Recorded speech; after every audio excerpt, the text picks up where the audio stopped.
In 1570, a city burned. Moscow wasn't burning from accident. It was Ivan IV of Russia, the Terrible himself, making sure everyone remembered who was boss. If you think that's bad, history has proven time and again that power doesn't always creep in slowly. Sometimes it hits young, hits hard, and transforms personal fear into national policy. Ivan was crowned in 1547, still a teenager, in a Moscow shaped by suspicion, betrayal, and very hungry boy. As a child, he had watched men rule in his name, neglect him, mock him, and occasionally forget to feed him. So when power finally landed in his hands, it didn't feel like authority, it felt like revenge. Served cold and often with a side of torture. At first, Ivan seemed ambitious, even reasonable. He centralized the state, reformed the law code, expanded Russian territory, but then fear, personal and deep, became political. Convinced that the nobles conspired against him, he created the Oprykanenia state within the state,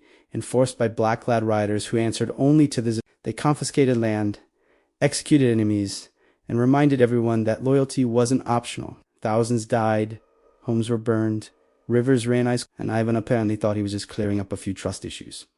Half a century earlier. In France, young Charles IX was having his own messy coming-of-age story. By 1572, Charles had been king for 12 years.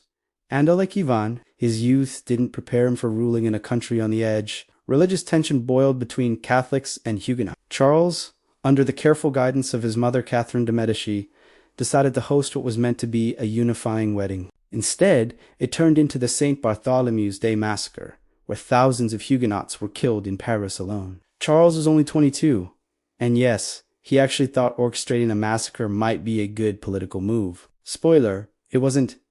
His reign became a cocktail of paranoia, guilt, and bad decisions, all spiked with youthful overconfidence. Both men were young, both inherited power too early, and both turned fear into policy, but while Ivan's terror burned across cities, Charles' massacres echoed through French society, leaving generations haunted. And here is the kicker. Neither one really had much time to reflect on their choices before their early deaths reminded the world that power, when handled poorly, rarely waits for maturity.